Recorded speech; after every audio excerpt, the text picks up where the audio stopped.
Hey guys, so this is going to be a really serious and I think important video for me to make. And what I want to talk about in this video is suicide and support systems. And there's a few reasons that this has come to my mind, and one of them is because of just my personal kind of situation in life right now and stressors and whatnot. And another thing is that I heard on the radio, I think yesterday, they're doing a suicide prevention walk here in my town. And so they were sort of promoting that and stuff and talking about it. And it really made me think back on my own experience relating to being suicidal and suicide and that type of stuff.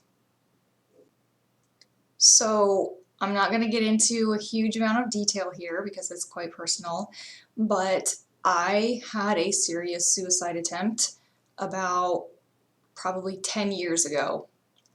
And obviously that was one of the lowest, darkest points of my life, or I would not have tried to kill myself. And I had been in a really, very long depression leading up to that.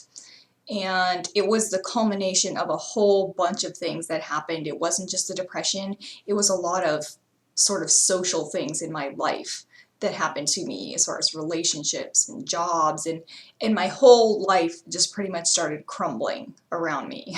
And I did not know what to do. And the only thing that I could see to do was to get out. And so I did attempt suicide then. And looking back, it's probably a miracle that I even lived and am here to make this video today, because like I said, it was a serious attempt and I did not tell anybody what I was doing. I didn't call people and say, hey, I'm feeling suicidal. I just did it.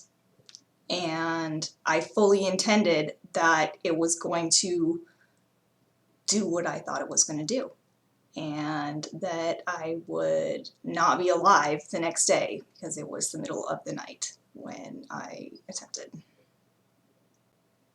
And I'd like to be able to say that, oh, that was a life-changing thing and that I never thought about suicide again after that because it was an eye-opener, but that's not true. It kind of shocked me into alertness, I guess, for a while, to appreciate life and stuff for a while. But when you deal with the ups and downs and the depression and the sort of inability to cope with things around you, I think it makes you susceptible to having those suicidal feelings and experiencing those things again and again and again and again. And so throughout my life since then, and even before then, I struggled with suicidal thoughts and suicidal feelings, and periods when I was close to attempting again, even though I had done it once and I knew I didn't really want to go back there. But you get to the point where you feel that you have nothing else in life, and that is the only way out. And maybe it's not necessarily that you even want to die, because who really knows what happens after you die? We may have our beliefs about where we go or what happens and all of that stuff, but the truth is no one really knows. No one really knows what happens when you die. And so what it really is about is an end to the suffering and the pain and the struggle that you are dealing with in your life. And so it really kind of bothers me when I hear people or see people talk about someone who has committed suicide or suicide in general, and they say things like, oh, that person is just, they're just weak and they just couldn't deal with it, or they're really selfish. That's the worst one, I think, is they're so selfish, they don't care about anyone else, and they killed themselves and left everybody else with all this pain and to struggle through it. But it's not done in a selfish way. People who commit suicide don't do it because they're selfish people. They do it because they're in a great deal of pain and they don't know what else to do. And this kind of relates to my life now because this is one of the reasons that I now really strongly advocate for good counseling and good therapy for people who deal with mental health issues, because that is one form of support, first of all. And a lot of people who deal with mental health issues have a problem finding support people, or maintaining support people in their lives. And that was the case for me for a lot of my adult life, was that I had kind of people coming and going in and out of my life, and it was tough to maintain a support system at any given time. And I think everybody knows that a support system is really crucial. I mean, it's crucial to everyone in life. Like, you need people in some capacity, especially for that emotional part, that emotional support, and especially if you have bipolar or you have some sort of mental issue that you're dealing with, mental disorder that you're dealing with, it's even more important to have support people. But unfortunately, that's not always the case. It's not always the case that you have caring and supportive people around you. That would be the ideal, that you had those people, but not everybody does.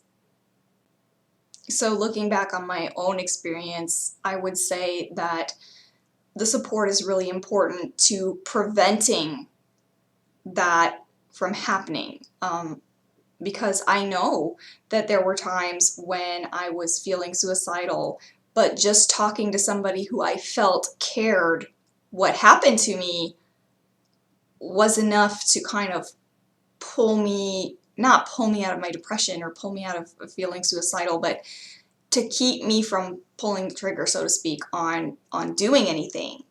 Because sometimes people can say something to you in a certain way, or make you realize you're not alone and that there is a light at the end of the tunnel. And maybe you don't even believe it. Maybe you don't even believe it when they're saying it, but you're grasping at straws, you're like trying to find something to hold on to so that you can keep living another day. And so the support, I think, I now realize not only how important that is, but also trying to build up that support when you are well is important also, so that when you get in those places, that maybe you have more people that you can turn to, that you can trust, and things like that. And for me in my life, like I say, people come and go, friends come and go, and I have a couple close friends, but they're not friends that I really talk to about my mental issues. Most people in my life I don't really talk about my mental issues with. This is why I come here and share with you guys, because you're all going through the same things as me, or know somebody who is. And so I have one person, I would say, in my life, like besides the counselors and therapists and things that I've had, and that is my dad. And thank God for my dad, because he is that one person that I can turn to and that will help me. So I have a support system of one, essentially. But at times that is enough for me for him to be able to like keep me grounded and to tell me, it's gonna be okay. It's gonna be okay.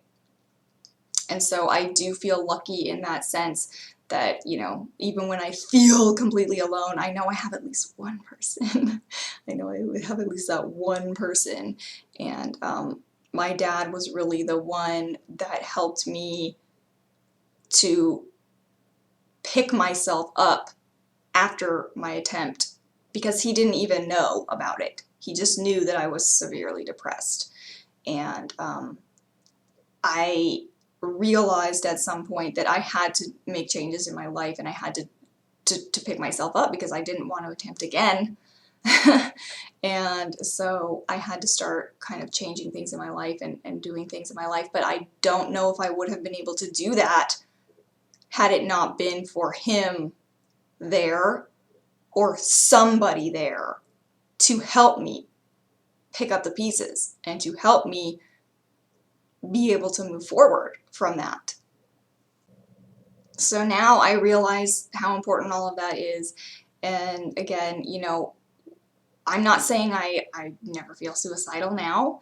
I would like to think that I would never attempt again. I hope.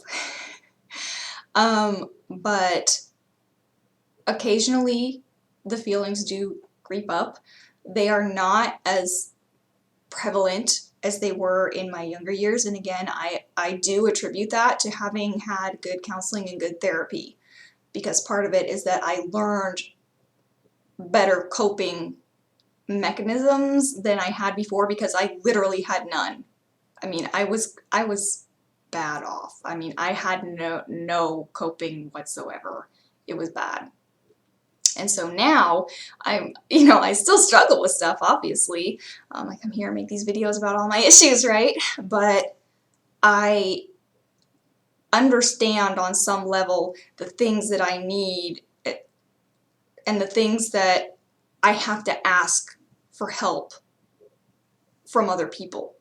Because in the past, I would always just rely on myself 100%, and I'd be like, I can't ask people for help. And it was a real sticking point for me. Like, I could not ask people for help. It was this point of shame almost, like, to say that I needed help, and I did not want to be the person asking for help. And I realize now that that's not a weakness to ask for help. That's actually a strength, to be able to say, I need help, please help me. And I want to say, if you're feeling suicidal, there are places you can go and there are people that will care. And again, try to build up that support system when you're well, so that you have places to turn to. There are counselors, there are therapists, there are psychiatrists, there are, you know, any number of people that you might know in your life. Even if you just come here, come online to groups or to make videos or to, you know, any way that you can reach out to people, support groups in your community, things like that, while you're not so down, so that you have a place that you can go and you have a place you can turn to when you need it, because it's so important. And I really hope that everybody out there, you know, if you're dealing with this stuff and you've been through stuff like I have, I really hope the best for you. And you know, I hope you know that you are never completely alone. Even if you feel that you are, you're never 100% alone.